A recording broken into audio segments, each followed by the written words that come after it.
हरे Krishna. Last turn पे हम लोगों ने रेसिडेंशियल स्टेटस शुरू किया था, जिसमें मैंने आपको बताया था कि रेसिडेंशियल स्टेटस हम लोग सभी का निकालना सीखेंगे, चाहे वो इंडिविजुअल हो, चाहे वो पार्टनरशिप फर्म हो, चाहे वो कंपनी हो, चाहे वो एचयूएफ हो, चाहे वो कोई भी हो। क्योंकि हमारे इनकम टैक्स में जो इनकम टैक्सेबल होती है, जो स्कोप ऑफ टोटल इनकम होता है, यानी कौन सी इनकम किसके हाथ में टैक्सेबल होगी, वो रेसिडेंशियल स्टेटस पे ही डिपेंड करती है। रेसिडेंशियल स्टेटस हम लोगों ने इंडिविजुअल का पढ़ा था। इंडिविजुअल या तो ऑर्डिनरी रेसिडेंट होता है, या नॉट ऑर्डिनरी रेसिडेंट होता है, या फिर नॉन रेसिडेंट होता है। यानी शॉर्ट में या तो ओआर होगा, या एनओआर होगा, या फिर NR. OR ordinary resident, NOR not ordinary resident, और एनआर नॉन रेसिडेंट। जिसमें सबसे पहले हम लोग चेक करते हैं कि वो रेसिडेंट है कि वो नॉन रेसिडेंट है। रेसिडेंट कब बनता था? जब वो दो बेसिक कंडीशन में कोई भी एक भी पूरी कर दे। याद है आपको? पहली बेसिक कंडीशन क्या थी? कि वो जिस साल की आप बात कर रहे हैं उस साल कम से कम 182 डेज इंडिया में हो। यानी he must be in India during the previous year for at least 182 days. तो जिस भी साल की आप बात करें, आपके लिए वैसे तो एग्जाम में जो एप्लीकेबल है वो असेसमेंट ईयर 25-26 एप्लीकेबल है, यानी प्रीवियस ईयर 24-25। तो आपसे जो क्वेश्चन पूछेगा वो उसी के ही पूछेगा, प्रीवियस ईयर 24-25 के पूछेगा। तो जिस साल के पूछ रहा है कि प्रीवियस ईयर 24-25 में वो रेसिडेंट है कि नहीं रेसिडेंट है, तो आप ये निकालिए कि प्रीवियस ईयर 24-25 में वो कितने दिन इंडिया में रहा। अगर आपका जो आंसर आता है वो 182 डेज या उससे ज्यादा आता है, तो आप कहेंगे बेसिक कंडीशन 1 आपकी पूरी हो गई है, यानी रेसिडेंट तो बन गया है। अब बेसिक कंडीशन 2 आपको चेक करने की जरूरत नहीं है। लेकिन अगर आपका आंसर आया 182 डेज से कम, कि सर ये तो इस साल केवल और केवल 90 डेज इंडिया में था, सर ये 102 डेज इंडिया में था, सर ये 170 डेज इंडिया में था, यानी 182 डेज से कम आपका आंसर आता है, तो आप ऐसे केस में दूसरी बेसिक कंडीशन चेक करते हैं। दूसरी बेसिक कंडीशन कहती है कि कम से कम 60 डेज तो इंडिया में हो। जिस साल बात कर रहे हैं, जैसे प्रीवियस ईयर 24-25 का निकाल रहे हैं, तो 24-25 में 60 डेज तो इंडिया में होना चाहिए।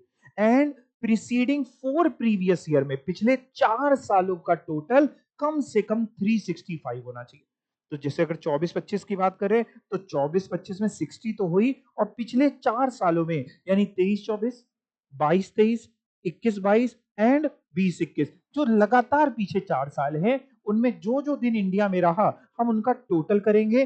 चारों साल का टोटल 365 डेज या उससे ज्यादा आता है, तो हम कहेंगे कि कंडीशन, जो बेसिक कंडीशन है 2, वो पूरी हो गई और आप रेसिडेंट बन गए। और अगर वो भी नहीं पूरी होती, यानी ना 1 पूरी हुई ना 2 पूरी हुई, तो हम उसको बोलने लगते हैं नॉन रेसिडेंट। क्या बोलने लगते हैं? Non resident. बेसिक कंडीशन 2 मैंने आपको पढ़ाया था, दो एक्सेप्शंस हैं जिनसे हम नहीं पूछते। मतलब दो ऐसे एक्सेप्शन हैं जिनका रेसिडेंशियल स्टेटस हम केवल और केवल पहली बेसिक कंडीशन देख करके निकालते हैं।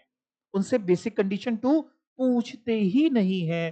पहली एक्सेप्शन थी कि आप हैं इंडियन सिटीजन और आप इंडिया छोड़ के गए हैं। क्यों? जॉब के लिए, एम्प्लॉयमेंट के लिए, या फिर as a crew member of an Indian ship. तो अगर आप ऐसा है कि आप इंडियन सिटीजन हैं एंड आपने इंडिया छोड़ा है, that is an Indian citizen who left India during the previous year for the purposes of his employment or as a crew member of an Indian ship, तो आपका residential status केवल basic condition number 1 पे depend करता है। हम आपसे basic condition number 2 पूछेंगे ही नहीं। अगर आपने 1 पूरी कर दी तो आप रेसिडेंट हैं, नहीं तो नॉन रेसिडेंट हैं। हम बेसिक कंडीशन 2 नहीं पूछते। दूसरी एक्सेप्शन थी N Indian citizen or a person of Indian origin. अगर आप ध्यान से देखें तो जो दो एक्सेप्शन है उसमें पहली एक्सेप्शन में इंडियन ओरिजिन नहीं लिखा है। पहली एक्सेप्शन में केवल इंडियन सिटीजन लिखा है। दूसरे में लिखा है आप मे भी इंडियन सिटीजन हो या मे भी इंडियन ओरिजिन के हो, कोई भी एक भी चल जाएगा। और हु केम टू इंडिया, आप इंडिया आए हैं काहे के लिए? ऑन अ विजिट, ऐसे में भी हम आपसे बेसिक कंडीशन 2 नहीं पूछते, हम केवल बेसिक कंडीशन 1 के बेसिस पे ये चेक करते हैं कि आप रेसिडेंट हैं कि आप नॉन रेसिडेंट हैं। अच्छा, इनके लिए अगर बेसिक कंडीशन 2 नहीं चेक करे तो इनके रेसिडेंट बनने के चांसेस बढ़ जाते हैं कि कम हो जाते हैं? जैसे एक बाकी लोगों से जो एक्सेप्शन में नहीं आ रहे, उनसे 1 पूछते हैं, 1 पूरी नहीं हुई तो 2 पूछते हैं, लेकिन ये जो 2 एक्सेप्शंस आपको दिख रही हैं, इनसे केवल 1 पूछते हैं। तो मेरा एक सिंपल सा क्वेश्चन आप लोगों के लिए है कि अगर इनसे केवल एक ही पूछ रहे हैं, तो इनके रेसिडेंट बनने के चांसेस बढ़ गए कि कम हो गए? कम हो गए, क्योंकि 1 पूरी हुई तो रेसिडेंट, नहीं तो नॉन रेसिडेंट। और आपको पता है, अभी जब रेसिडेंशियल स्टेटस पढ़ा दूंगा, तब आपको पढ़ाऊंगा scope of total income. Scope of total income का मतलब कि कौन सी इनकम किसके हाथ में टैक्सेबल होगी, किसके हाथ में टैक्सेबल नहीं होगी। भाई सपोज करो आपने ऑस्ट्रेलिया में जाके पैसा कमाया, वहां जॉब करी, अब आप डाउट में हैं कि आपकी वो इनकम इंडिया में टैक्सेबल होगी भी कि नहीं होगी, तो उसके लिए आपका रेसिडेंशियल स्टेटस निकाला जाएगा, और रेसिडेंशियल स्टेटस के हिसाब से मैं पढ़ाऊंगा कि वो इनकम टैक्सेबल होगी कि नहीं होगी। और आपको ये मान करके, ये जान के थोड़ा सा दुख होगा कि अगर आप रेसिडेंट बन गए तो आपने अपने पैरों पे कुल्हाड़ी नहीं मारी, आप कुल्हाड़ी पे कूद गए। क्योंकि जो रेसिडेंट होता है, और इवन जो ऑर्डिनरी रेसिडेंट होता है, उसके हाथ में ग्लोबली सारी इनकम टैक्सेबल होती है। अगर आप इंडिया के क्या हैं, रेसिडेंट, तो ज्यादा इनकम ग्लोबली जितना कमाएंगे, सब पढ़ाऊंगा ये सब। अभी इसलिए हिंट दे रहा हूं कि आपको थोड़ी चीजें क्लियर होके पढ़े, तो कॉन्सेप्ट वाइज पढ़े। और वहीं अगर आप नॉन रेसिडेंट बनते हैं, तो इंडिया में आपके हाथ में कम इनकम टैक्सेबल होती है। तो हर इंसान टैक्स पॉइंट ऑफ व्यू से क्या बनना चाहेगा इंडिया में? नॉन रेसिडेंट, क्योंकि आप जब नॉन रेसिडेंट बनेंगे, तब इंडिया में कम इनकम टैक्सेबल होगी। मतलब इन दोनों को एक्सेप्शन में डाल के इन दोनों के लिए भला किया है गवर्नमेंट ने कि बुरा किया है? भला किया है कि जाओ तुम लोग, अगर जॉब के लिए इंडिया छोड़ के गए थे, इंडियन सिटीजन हो और जॉब के लिए इंडिया छोड़ के गए थे, या as a crew member of Indian ship हो, तो ठीक है, जाओ तुम्हारे लिए भला करते हैं, तुमको बेसिक कंडीशन 2 से मुक्ति दे देते हैं, 1 से देखते हैं। तो 1 देखते, अगर 1 पूरी हो गई तो रेसिडेंट है, नहीं तो नॉन रेसिडेंट। हर इंसान चाहता है कि इंडिया में टैक्स पॉइंट ऑफ व्यू से हम नॉन रेसिडेंट बन जाए। देशभक्ति एक तरफ, लेकिन जब पैसा देने की बात आती है तो देशभक्ति जेब में चली जाती है कि नहीं? भाई प्रैक्टिकल बात करते हैं ना, थ्योरेटिकल बात अपन 15 अगस्त 26 जनवरी को ही करते हैं केवल। हाँ? और दूसरी एक्सेप्शन ये है कि अगर आप इंडियन सिटीजन हैं, या लेट्स से इंडियन ओरिजिन के थे और बाहर रहने लग गए थे, अब आप इंडिया आए हैं विजिट पे, विजिट मतलब समझते हैं, घूमने घामने, है ना? कटहरी बाग देख आते हैं जाके, ये सब कानपुर में हम मोती झील कहीं भी, है ना? लाल किला घूम आते हैं, जाजमऊ घूम आते। तो भैया आप घूमने आए हैं, हम आपसे केवल बेसिक कंडीशन 1 पूछेंगे, 2 नहीं पूछेंगे। तो ये इनके लिए भला है एक तरीके का। ये बात आपको समझ में आ गई? पक्का? अब बात आती है सर, अगर कोई व्यक्ति रेसिडेंट बन गया, तो हमारी अगली स्टेप होती है कि हम ये चेक करें कि वो ऑर्डिनरी रेसिडेंट है कि वो नॉट ऑर्डिनरी रेसिडेंट है। आज यहीं से पढ़ना था, आज यहीं से पढ़ना था, इसके अलावा तो पढ़ा चुका था, रिवाइज करा दिया।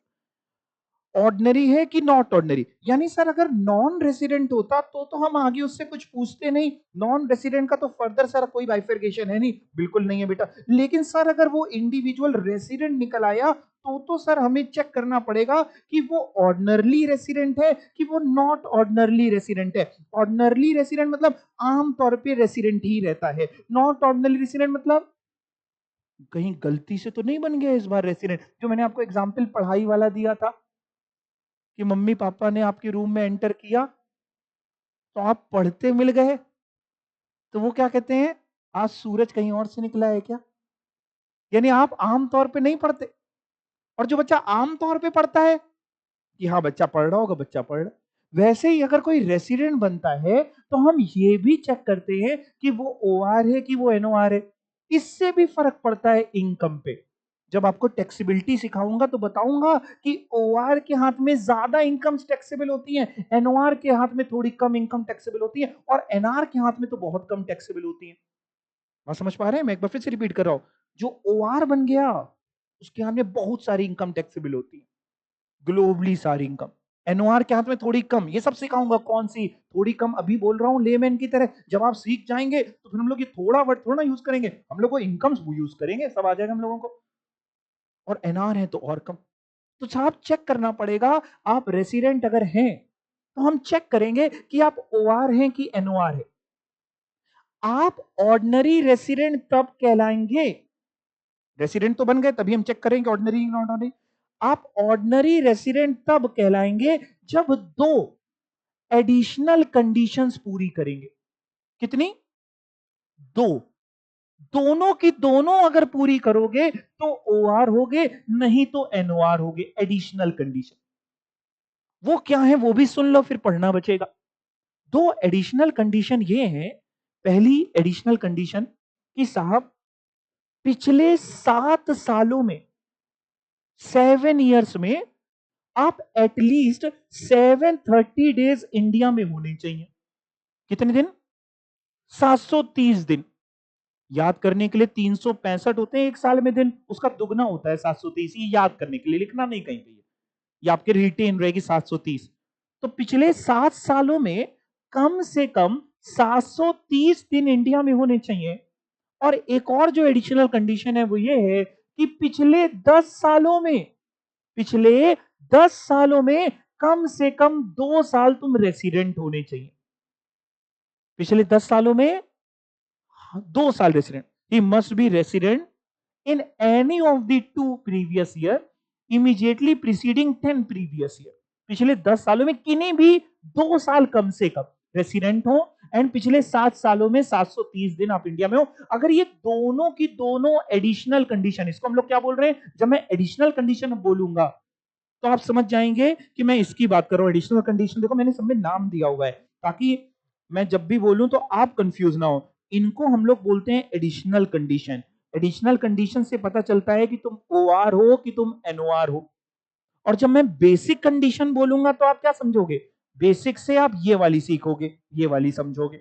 यानी जब मैं ऐसे समझाऊं आपको, जब हम लोग ये चेक करते हैं कि आप रेसिडेंट हैं कि नॉन रेसिडेंट हैं, तो पहले हम बेसिक कंडीशन चेक करते हैं। कोई भी एक बेसिक कंडीशन पूरी हो गई तो आप रेसिडेंट हैं, दोनों ही बेसिक कंडीशन नहीं पूरी हुई तो आप नॉन रेसिडेंट। नॉन रेसिडेंट है तो एडिशनल कंडीशन का कोई मतलब नहीं बनता। लेकिन अगर आप रेसिडेंट हैं, बिकॉज कोई भी एक पूरी हो गई या दोनों पूरी हो गई बेसिक कंडीशन, तो आप रेसिडेंट है। रेसिडेंट है तो हम चेक करेंगे कि आप ओआर है कि एनओआर है। ओआर और एनओआर के लिए दो एडिशनल कंडीशन चेक करते हैं। क्या चेक करते हैं? Additional condition. क्योंकि कंडीशन वो भी है, कंडीशन ये भी है। अगर मैं बेसिक या एडिशनल वर्ड से आपको ना सिखाऊं तो हमारी और आपकी बातचीत में थोड़ा अंतर आ जाएगा। हम कंडीशन बोलेंगे, हो सकता है हम एडिशनल बोल रहे हो और आप समझ रहे हो बेसिक। तो इसलिए पहले ये क्लियर करना जरूरी है। ठीक है, तो एडिशनल कंडीशन क्या है एक बार पढ़ के देखते हैं क्या लिखा हुआ है। यहां से पढ़ते हैं ऊपर से। Now if the status of the individual from the above basic condition, ऊपर वाली बेसिक कंडीशन के हिसाब से उस इंडिविजुअल का स्टेटस क्या निकला, comes out to be resident, वो रेसिडेंट निकल आया। Then the next question which arise, अगला काम क्या करना पड़ेगा, ये चेक करना पड़ेगा कि साहब वो ऑर्डिनरी रेसिडेंट है कि नॉट ऑर्डिनरी रेसिडेंट है। सर ओआर एनओआर कैसे बनता है? ओआर तब बनता है जब दोनों एडिशनल कंडीशन पूरी हो, दोनों। तभी देखो बीच में वर्ड लगा है एडिशनल कंडीशन 1 और 2 के बीच में एंड। जबकि आप देखो तो जो बेसिक कंडीशन था ना, वहां पे जो वर्ड यूज हुआ था वो एंड नहीं यूज होकर के, क्योंकि वो उनमें से कोई एक भी पूरी हो जाए। बट एडिशनल तो दोनों पूरी होंगी तब आप ओआर बनेंगे, नहीं तो एनओआर बन जाएंगे। एडिशनल कंडीशन नंबर 1 क्या है? He must be resident for at least 2 out of 10 previous year immediately preceding the previous year. मतलब जिस प्रीवियस ईयर के लिए आप चेक कर रहे हो कि सर इस प्रीवियस ईयर के लिए, लेट्स से हम 24-25 के लिए चेक कर रहे हैं कि सर वो ओआर है कि एनओआर है, तो 24-25 को छोड़कर पिछले 10 सालों का हम रेसिडेंशियल स्टेटस चेक करेंगे, और अगर किन्हीं दो में भी तुम रेसिडेंट निकल आए तो एडिशनल कंडीशन 1 पूरी हो गई। एडिशनल कंडीशन 2 यह है कि पिछले 7 ईयर्स में, 7 सालों में आप कम से कम 730 दिन इंडिया में होने चाहिए। He must be in India for at least 730 days during 7 previous year immediately preceding the previous year. If both the additional conditions are satisfied, दोनों पूरी हो जाए, then the status of the individual will be OR, और अगर नहीं पूरी होती तो क्या बन जाएगा? NOR। जैसे कि एक एग्जाम्पल इधर देखिए, मान लीजिए आप किसी का रेसिडेंशियल स्टेटस निकाल रहे हैं प्रीवियस ईयर 24-25 के लिए, तो पहले आप क्या चेक करोगे? बेसिक कंडीशन चेक करोगे कि आप एडिशनल कंडीशन चेक करोगे? पहले बेसिक। मान लेते हैं इस साल सर ये 300 दिन इंडिया में था, हमने एज्यूम किया कि सर ये 300 दिन इंडिया में था, तो बेसिक कंडीशन नंबर 1 पूरी हो गई, सेटिस्फाई हो गई, फुलफिल्ड हो गई, क्योंकि साहब 182 दिन चाहिए थे, भगवान ने उसे कई ज्यादा दे दिया, यानी ये बन गया रेसिडेंट। क्या बन गया? अब लड़ाई है कि ये ओआर है कि ये एनओआर है। वो कैसे चेक होगा? पिछले 10 साल, दो एडिशनल कंडीशन देखेंगे। पहली एडिशनल कंडीशन है कि पिछले 10 सालों में किन्हीं भी 2 साल वो रेसिडेंट हो। यानी हम उस व्यक्ति से पूछेंगे कि भैया ये बताओ, पीछे 10 साल, 10 साल बोले तो 24-25 से अगर हम पीछे जाते हैं तो जरा पीछे जाने का बताना, प्रीवियस ईयर 23-24 ऐसे लिख सकते हैं। आप 2023-2024 भी लिख सकते हैं, या 23-24, दोनों का मतलब एक ही होता है, ठीक है। प्रीवियस ईयर 22-23, प्रीवियस ईयर बोलो, ऐसे करते हुए 10 से जाएंगे। अब जैसे मान लो, बताता भी जा रहा हूं, मान लो उसने कहा कि सर इस साल हम रेसिडेंट थे, हमने कहा अच्छा, कह रहा सर इस साल हम नॉन रेसिडेंट थे, इस साल हम रेसिडेंट थे। अब बताओ उसे और आगे पूछूं कि ना पूछूं? क्यों ना पूछूं? हमें तो 2 ही साल चाहिए थे कि तुम रेसिडेंट हो, 2 पता चल गए, अब एग्जाम में आगे क्या करें? जरूरत क्या है? काहे पूरा जाए? या तो पेपर में सिर्फ एक ही क्वेश्चन आता हो, 3 घंटे बिताने हो तो बात अलग है, नहीं तो फिर हम आगे क्यों जाएं? समझ पा रहे हैं? ठीक है। सर अगर ये एनआर होता तो फिर हम और आगे जाते, मतलब हम 10 साल में 2 साल कम से कम रेसिडेंट होने चाहिए। तो सर मान लेते हैं इसको आर रेसिडेंट मान लेते हैं। सर दूसरी कंडीशन है, हम उससे पूछेंगे पिछले 7 सालों में तुम कितने दिन इंडिया में थे, यानी हम उससे पूछेंगे कि ये बताओ तुम 23-24 में कितने दिन इंडिया में थे। लेट से उसने कहा कि सर हम 23-24 में 365 दिन इंडिया में थे, पूरे साल इंडिया में थे यानी। फिर हम उससे पूछेंगे 22-23 में कितने दिन इंडिया में थे। लेट से उसने कहा सर नहीं थे, 22-23 में बिल्कुल इंडिया में नहीं थे। फिर हमने उससे पूछा 21-22 में कितने थे, मान लेते हैं उसने फिर से कहा 365 दिन 21-22 में थे। 7 सालों में जाना है, 7 सालों में कम से कम 730 दिन होने चाहिए। अभी तो 3 ही साल हुए, 4 साल बच रहे हैं, पीछे 4 साल जाएं कि छोड़ें? छोड़ दिए जाएं। क्यों छोड़ दिए जाएं? हो तो गए सर 730, लेकिन अगर वो यहीं पे 365 की जगह बोलता कि सर हम तो यहाँ 290 डेज के लिए थे, अब क्या करते?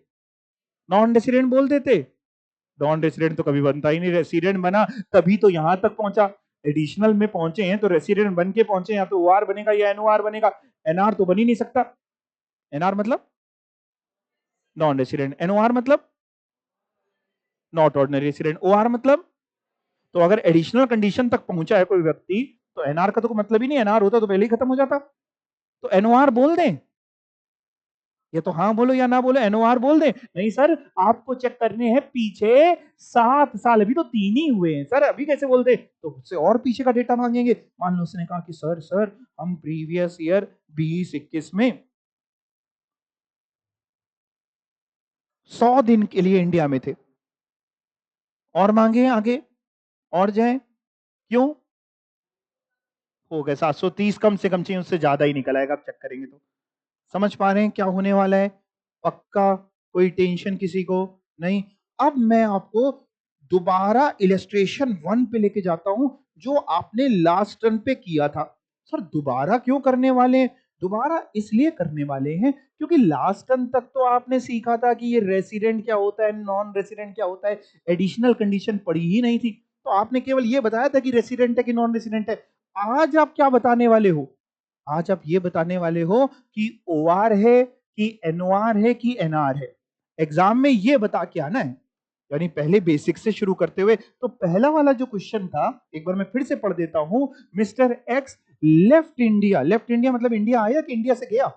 इंडिया से गया, बहुत अच्छी बात है, आबादी बहुत ज्यादा है, चले जाओ यहां से। For the first time on 9 December 2022। अच्छा 9 दिसंबर मैं ले लेता हूं, मेरा बर्थडे होता है, आप याद रखना, ठीक है ना? All types of gifts are accepted, तो आप दे सकते हैं।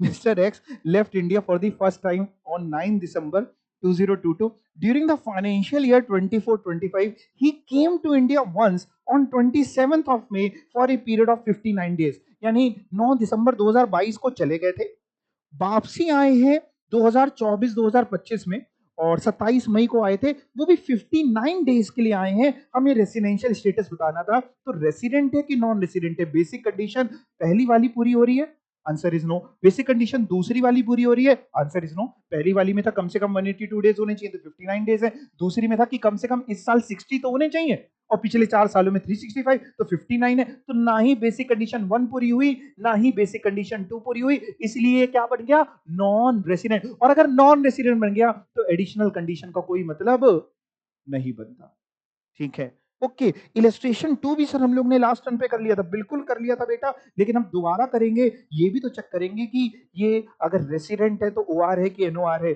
सर क्या था ये इलस्ट्रेशन 2 में? आंसर आपको याद है? देख के तो आप बता लोगे, बिना देखे याद है? इसका मतलब घर पे रिवाइज नहीं कर रहे हैं, रिवीजन करिए। मैं दोबारा पढ़ाता हूँ। मिस्टर एक्स जर्मन टूरिस्ट हैं, इंडिया आए थे पहली बार 17 मई 2024 को। ही लीव्स इंडिया ऑन 15 सितंबर 2024, यानी आए कब? 17 मई 2024 को आए, ठीक है? और चले कब गए? 15 सितंबर 2024 पे चले गए। अच्छा हमें ये कैलकुलेट करना होता है कि कितने दिन इंडिया में था, कि ये कैलकुलेट करना होता है कि कितने दिन इंडिया में नहीं था? कितने दिन इंडिया में था, ये हमेशा पकड़ के चलना कि सही कैलकुलेट कर रहे हैं कि नहीं। ये कैलकुलेट करना है कि आप कितने दिन इंडिया में थे। तो आप आए हैं, पहली बार आए हैं, जर्मन टूरिस्ट हैं, कम्स टू इंडिया पहली बार, आपका स्वागत है 17 में 2024, लेकिन उससे ज्यादा झेला नहीं गया, 15 सितंबर को वापस चला गया, ठीक है? आपको रेसिडेंशियल स्टेटस बताना था, असेसमेंट ईयर 25-26 यानी प्रीवियस ईयर, वही 24-25 का असेसमेंट ईयर 25-26 मतलब प्रीवियस ईयर 24-25। तो 17 मई से 15 सितंबर तक के आपने लास्ट टर्न पे दिन निकाले थे, जिसमें मैंने आपको ये भी हिंट दी थी कि डे ऑफ अराइवल जिस दिन आता है, डे ऑफ डिपार्चर जिस दिन जाता है, दोनों दिन इंडिया में कैलकुलेट किए जाते हैं, ठीक है? तो हम लोगों ने दिन निकाल लिए थे, हम लोग के कितने दिन निकले थे? 122 दिन। आपको क्या दिन निकालना दोबारा बताएं कि याद है वो तो? ठीक है, तो 122 दिन निकले, यानी पहली बेसिक कंडीशन पूरी नहीं हुई थी, क्योंकि 182 डेज चाहिए। दूसरी बेसिक कंडीशन भी पूरी नहीं हुई थी, क्योंकि सर 60 डेज तो बन गया, बट पिछले 4 सालों का जीरो हो गया, क्योंकि वो तो पहली बार इंडिया में आया। पिछले 4 सालों में 365 चाहिए, यानी ये क्वेश्चन भी नॉन रेसिडेंट का। तो मैंने जानबूझ करके पहले ये 2 क्वेश्चन आपको इसलिए करा दिए थे कि मेरे को पता था इन दोनों में नॉन रेसिडेंट बनने वाला है। लेकिन अगर इन दोनों में से किसी में भी रेसिडेंट बनता, तो हमें ये फर्ज है हमारा, एग्जाम में बोले ना बोले, ये आपका कर्तव्य है, आपकी ड्यूटी, कि आपको ये चेक करके बताना पड़ेगा कि ओआर है कि एनओआर है। एक क्वेश्चन पे आपको और लेके जाता हूं, फिर ये डीमिंग वाली सब प्रोविजन सब कुछ पढ़ाऊंगा। पहले मेरे साथ इलस्ट्रेशन नंबर 3 करो, और सॉल्यूशन नहीं देखना, आप अपनी शीट बंदी रखो तो बेटर है, नहीं तो सॉल्यूशन में ना चाहते हुए भी निगाह चली जाती है। और जितने आप सॉल्यूशन पहले देखते जाओगे, यकीन मानना आपका दिमाग उतना ही और कम काम करता जाएगा। सॉल्यूशन अगर पहला चला जाएगा ना दिमाग के अंदर, तो दिमाग काम नहीं करता। चलो देखते हैं। दे इसलिए देते हैं कि आपको थोड़ा प्रेजेंटेशन वगैरह का आइडिया हो जाए कि इस तरीके से एग्जाम में लिख सकते हैं। Mister A, N Indian citizen, is living in Mumbai since 1950। Indian citizen है, भारतीय नागरिक थे, और ये भारतीय नागरिक जो है मुंबई में रह रहे हो, कब से रह रहे हैं? 1950 से। ही लेफ्ट फॉर चाइना ऑन 1 जुलाई 19, जब कोरोना बिल्कुल जोरों शोरों में था, तो चाइना ही चले गए 1 जुलाई 2019 को। एंड कम्स बैक ऑन 7 अगस्त 2024, जिंदा बच के वापस भी आ गए 7 अगस्त 2024 को। यानी इस दौरान इंडिया में नहीं थे। आप समझ रहे किस दौरान? 1 जुलाई 19 को चले गए थे, 7 अगस्त 24 को वापस आए हैं। तो ये जो जो भी पीरियड है वो चाइना में थे, हमारे इंडिया में नहीं थे। हमारे इंडिया में 1 जुलाई 19 तक थे एंड 7 अगस्त 2024 से हैं। क्लियर है? ये बात आपको समझ में आ रही है? हमें ये पकड़ना है हर क्वेश्चन में। मूल मंत्र ये है कि कितने दिन अंश वो इंडिया में रहा, कितने दिन।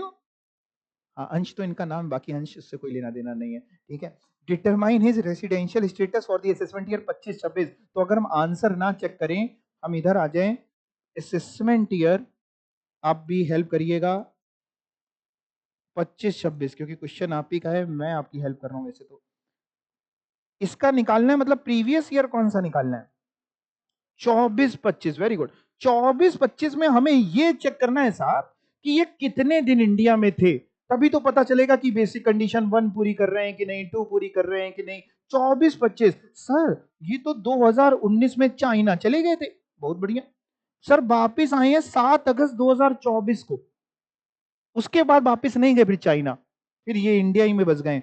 7 अगस्त 24 को वापिस आए हैं। प्रीवियस ईयर 24-25 तो अप्रैल 2024 से शुरू हो जाता है, यानी अप्रैल में इंडिया में कितने दिन थे? अप्रैल 2024 में इंडिया में कितने दिन थे? पूरे महीने इंडिया में थे। फिर से समझाता हूं, बैठ जाता हूं आप लोगों के लिए। मैं थोड़ा इलेक्ट्रॉल फांक के आया हूं। हाँ हाँ हाँ हाँ, सच बता रहा हूं, मजाक नहीं कर रहा हूं। तो मैंने सोचा थोड़ा सा इलेक्ट्रॉल, ग्लूकोज वगैरह सब लेके आऊंगा। देखो भैया, 2019 में चाइना चला गया था। सोचो, आप अपने लिए सोचो, आप चाइना चले गए 2019 में, वापिस आए वो 7 अगस्त 2024 में। तो अप्रैल 2024 में इंडिया में कितने दिन थे?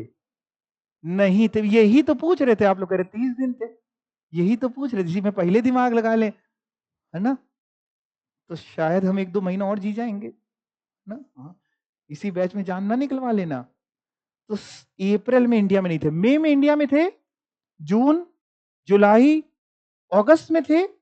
हाँ, तो चलो अगस्त के दिन कैलकुलेट आप लोग करो। 7 अगस्त 24 को इंडिया आए थे। हिंट दे दे रहे, 7 तारीख भी इंडिया में काउंट होगी। 31 दिन का अगस्त होता है, ये भी हिंट दे दी। बताओ इंडिया में कितने दिन थे? हिंट मतलब आपको जो निकालना है, तुक्का नहीं मारना है, कैलकुलेटर उठाओ, जोड़ घटा के बताओ।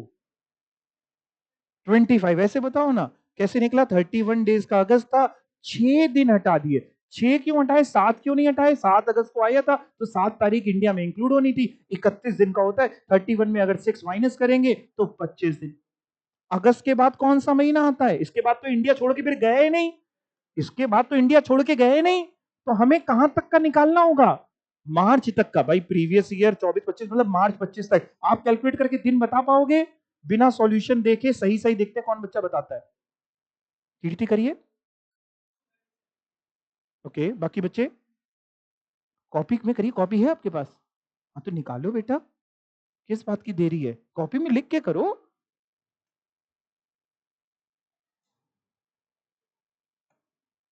लिख के करो, आराम से करो। कोई महीने में अगर आपको कंफ्यूजन हो, नहीं याद हो कि 30 दिन का होता है कि 31 दिन का, तो पूछ लेना हमसे। फोन ऑफ फ्रेंड का इस्तेमाल करके घर वालों से भी कांटेक्ट करके पूछ सकते हैं। हम कैलेंडर भी आपको दिलवा सकते हैं, जो आप बोलेंगे वो कर देंगे।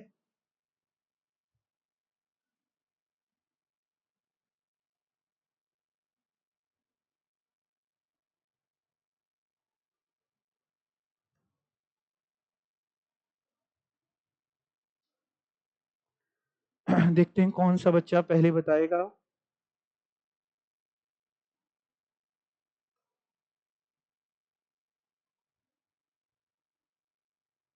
जब हम पूरा बता देंगे तब बताओगे, जल्दी बताओ। 237 पक्का? टोटल करो, 25, 30, 31, 30, 31, 28 और 31। हाँ, 237 डेज। सबके 237 दिन आ रहे हैं, 237 डेज।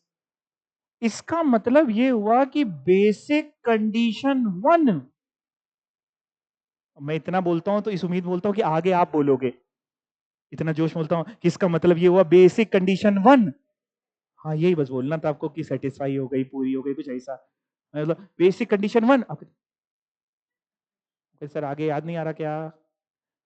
पूरी हो गई, सेटिस्फाई हो गई, पक्का। बेसिक कंडीशन 2 पूछे, क्वेश्चन मार्क है। वो बेसिक कंडीशन 2 पूछे कि नहीं पूछे? क्यों नहीं पूछे?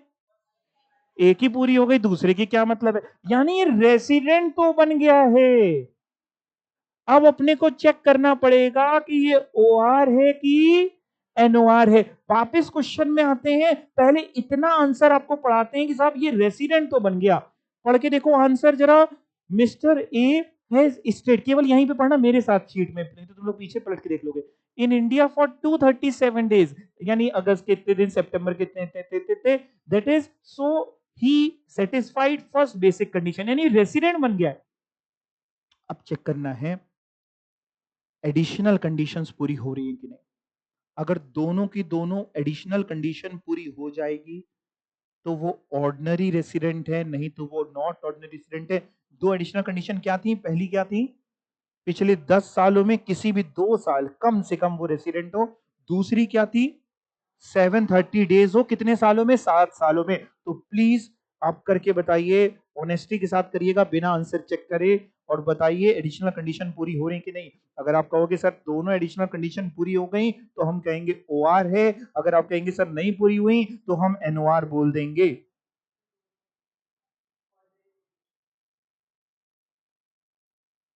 करिए अपने आप, सभी लोग करिए, कॉपी में करिए, लिख लिख करके। कर लिया? अरे अच्छा, ठीक है।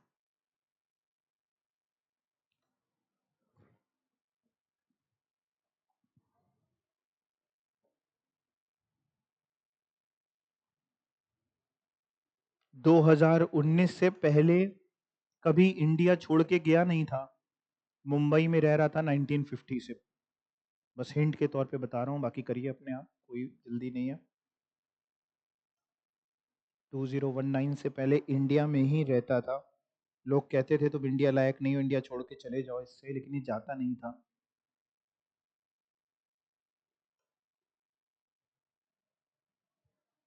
क्या लगता है एडिशनल कंडीशन 1 पूरी हो रही है? आर यू श्योर पूरी हो रही है?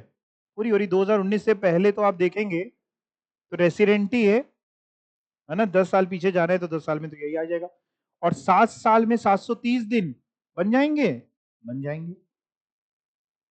क्या कहते हैं, ओआर है? पक्का? कंफर्म? कौन से पीछे के 7 साल देख रहे हैं? नहीं, जैसे 24-25 के लिए निकाल रहे हैं असेसमेंट ईयर 25-26, यानी प्रीवियस ईयर 24-25, तो पीछे जब जाएंगे तो कौन कौन से साल पीछे जाएंगे? पीछे जाओ धीमे धीमे। प्रीवियस ईयर बोलो। 23-24। 23-24 में कितने दिन इंडिया में था, कोई बच्चा बता सकता है? जीरो, वेरी गुड, नील, क्योंकि सर ये तो बाहर चला गया था तो इस साल रेसिडेंट भी नहीं हो सकता। प्रीवियस ईयर 22-23 में कितने दिन इंडिया में था? ये अगेन नील, 2019 बाहर चला गया था। प्रीवियस ईयर 21-22 में कितने दिन इंडिया में था? नील। इन सारे सालों में ये नॉन रेसिडेंट बनता जा रहा है। आप समझ रहे हैं कैसे? क्योंकि जब आप एक भी दिन इंडिया में नहीं थे तो 23-24 में आपने कोई भी बेसिक कंडीशन पूरी नहीं करी होगी। प्रीवियस ईयर 20-21 में कितने दिन इंडिया में था? नील, अगेन नॉन रेसिडेंट, है ना। और पीछे जाते हैं, अभी तो 4 ही साल हुए हैं। इधर लिख लेता हूं मैं ऊपर।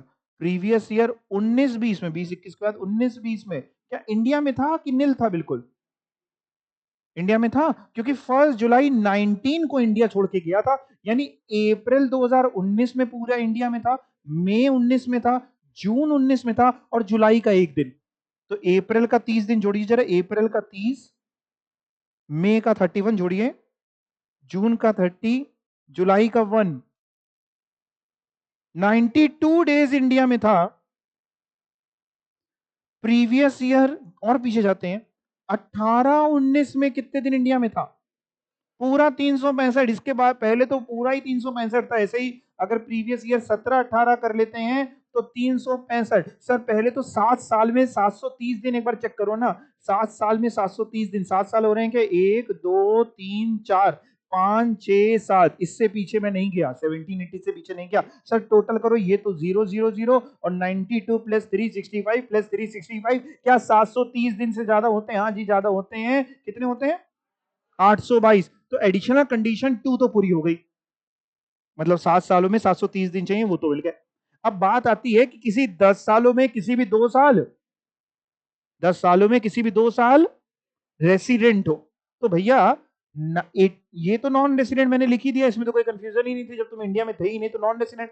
हमको ये बताओ 1920 वाला जो साल था, उसमें ये व्यक्ति रेसिडेंट था कि नॉन रेसिडेंट था?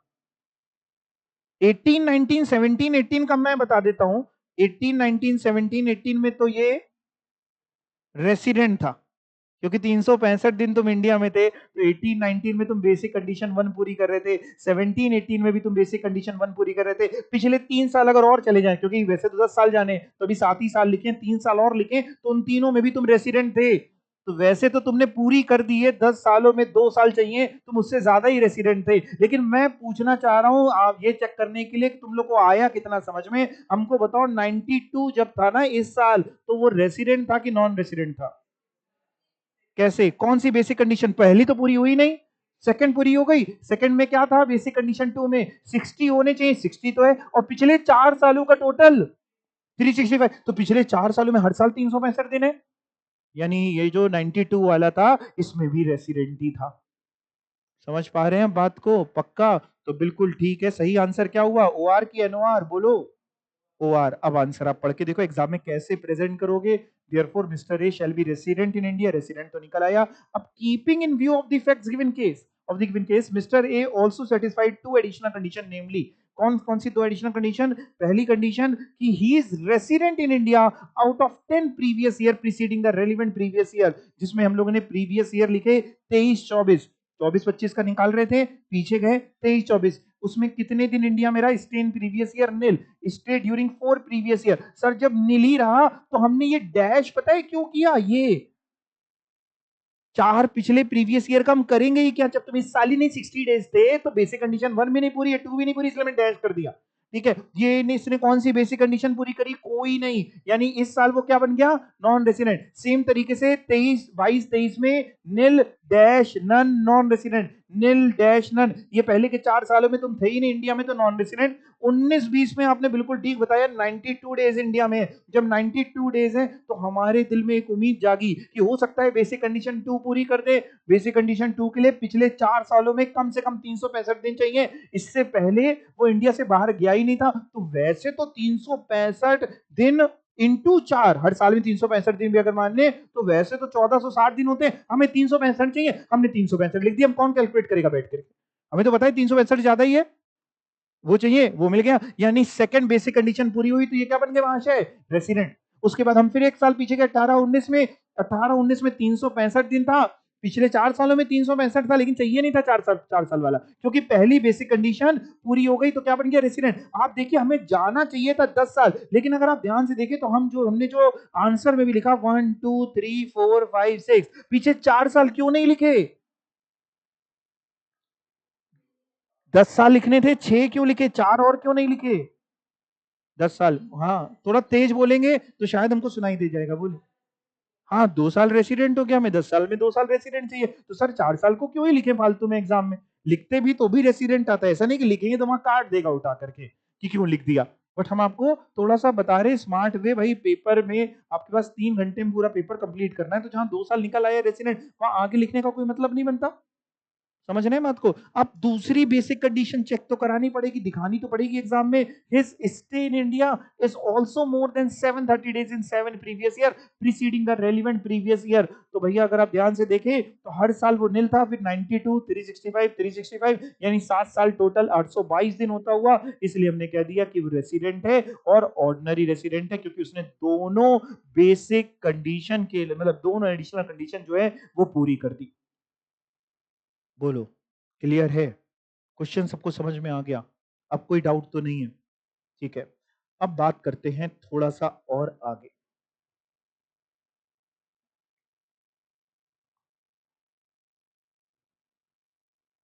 रेसिडेंशियल स्टेटस कौन सा सेक्शन बताता है? हमने तो कहा था याद नहीं करना है, आपने याद कर लिया। कौन सा सेक्शन बताता है? 6। ठीक है, वेरी गुड। देखिए साहब, सेक्शन 6 रेसिडेंशियल स्टेटस इंडिविजुअल का बताता है। अगर हम बात करें तो जितना आपने पढ़ा उतना ही एक्ट में लिखा हुआ था इंडिविजुअल के रेसिडेंशियल स्टेटस के लिए। जितना आपने पढ़ लिया उतना ही लिखा था। लेकिन निर्मला जी से ये बात हजम नहीं हुई। उन्होंने कहा इतना आसान कैसे? ये हम जो भी कहानी बताते हैं ये मत एग्जाम में नोट करना। ये तुम लोगों को बताते हैं कि तुम लोगों का ध्यान हमारी तरफ से हटे नहीं, ठीक है? निर्मला जी ने क्या किया, पीछे 2-3 साल पहले इसके अंदर एक अमेंडमेंट डाली। एक डीमिंग प्रोविजन के 2 केसेस डाले। सर क्या बोल गया? Dimming provision. डीम्ड वर्ड सुना है कभी आपने? डीम्ड लॉ का वर्ड होता है। डीम्ड मतलब बिल्कुल आपने ठीक बोला, मान लेना। जैसे फॉर एग्जांपल ये मेरे हाथ में क्या है? पेन। मैं कह रहा हूं मान लो मेरे हाथ में सांप है, स्नेक। अब आपको क्या दिख रहा है मेरे हाथ में? सांप। पेन दिख रहा है किसी को? नहीं, क्योंकि जब तक सांप नहीं दिखेगा हम आगे चलेंगे ही नहीं। पेन दिखने लगा कि सांप दिख रहा है? सांप दिख रहा है। ये होता है डीमिंग। डीमिंग कोई तर्क होता ही नहीं है, कोई लॉजिक नहीं होता, हम मान लेंगे ऐसा होता है। जैसे मैं आपसे कह दूं बाहर दिन है कि रात है? दिन है, लेकिन मैं कह रहा हूं मान लो बाहर रात है। बाहर क्या है अब? रात। ये होता है डीमिंग। निर्मला जी ने कहा कि साहब लोग बड़े चालाक हो गए। लोग करते क्या है, कुछ ना कुछ तिगड़म बैठाल के अपने आप को किसी तरीके से नॉन रेसिडेंट बना डालते हैं। वो भी ज्यादातर वो लोग जो पैसे वाले हैं। अपन पैसे वाले जैसे नहीं है, चाह के भी क्या नॉन रेसिडेंट बनाए। पैसा होता इंडिया के बाहर जाने का तो बात भी होती। उन्नाव तक जाना हो तो 5 मिनट सोचना पड़ता है कैसे जाएंगे, है कि नहीं? तो भैया बहुत से लोग ऐसा करते हैं कि इंडिया में टैक्स बचाने के लिए कुछ ना कुछ तिगड़म बैठाल के अपने आप को नॉन रेसिडेंट बना लेते हैं। इंडिया से बाहर ज्यादा दिन रह लिए, कुछ ना कुछ ऐसा कर डाला। और जबकि इनकम भी अच्छी कमाते हैं, इंडियन सोर्स से पैसा कमा रहे हैं, बहुत बढ़िया, 15 लाख रुपए या उससे ज्यादा, 15 लाख से ज्यादा। निर्मला जी ने कहा इनके लिए कुछ करना पड़ेगा। अब निर्मला जी ने क्या किया, डीमिंग प्रोविजंस डाले। 2 केसेस हैं, इंडिपेंडेंट केसेस हैं। पहला केस ये कहता है, ये केस पहला केस ये कहता है कि सर अगर आप ये 3 कंडीशंस पूरी करते हैं। क्या पूरी करते हैं? 3 कंडीशन। तो हम आपको डीम्ड कर लेंगे कि आप नॉट ऑर्डिनरी रेसिडेंट है। हमने कहा निर्मला जी बात समझ में नहीं आ रही, फिर से समझाओ। कह रही सुनिए सर, सुनिए ना, ये डीमिंग प्रोविजन उन्हीं के लिए एप्लीकेबल है जिनकी दोनों बेसिक कंडीशन पूरी नहीं हो रही। मतलब हमने बेसिक कंडीशन चेक करी, अगर बेसिक कंडीशन 1 सेटिस्फाई हो गई तो हम डीमिंग में नहीं जाएंगे। क्यों?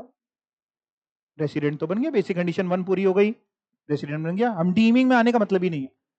या बेसिक कंडीशन 2 हमने चेक करी, रेसिडेंट बन गया, पूरी हो गई, मतलब तो भी डीमिंग में नहीं जाना। डीमिंग में कब जाना है? जब वो बेसिक कंडीशन पूरी नहीं हुई। हमने कहा मैडम अगर दोनों बेसिक कंडीशन पूरी नहीं हुई तो हम उसको नॉन रेसिडेंट बोल दें। कह रही निर्मला जी, कह रही रुक जाओ रुक जाओ, अभी ना बोलो, दोनों नहीं पूरी हुई। हमने कहा नॉन रेसिडेंट। कह रही रुको तो चेक कर लो कि वो डीमिंग के 2 केसेस में से किसी में तो नहीं आ रहा, केस 1 या केस 2 में। अगर इनमें से किसी में नहीं आ रहा तो तुम उसको नॉन रेसिडेंट बोल देना, लेकिन अगर इनमें से किसी में भी आ जाए तो तुम उसको नॉन रेसिडेंट ना बोलना, तुम उसको डीम्ड रेसिडेंट बोलना। हमने कहा अच्छा डीम्ड बोलेंगे तो कौन सा डीम्ड रेसिडेंट, डीम्ड ऑर्डिनरी की नॉट ऑर्डिनरी? कह रही जब भी डीम्ड हम मानेंगे तो हम नॉट ऑर्डिनरी मानेंगे, ऑर्डिनरी नहीं मानेंगे। डीम्ड बनेगा तो कौन सा बनेगा? Deemed not ordinary. फिर से सुनो, फिर से सुनो, देखो पढ़ने से पहले थोड़ी पिक्चर क्लियर तो करें कि क्या पढ़ने जा रहे हैं। अगर बेसिक कंडीशंस पूरी हो गई तो डीमिंग में जाने की जरूरत ही नहीं है। काहे तुमको हम डीमिंग में लेके जाएंगे, तुम खुद ही बन गए रेसिडेंट।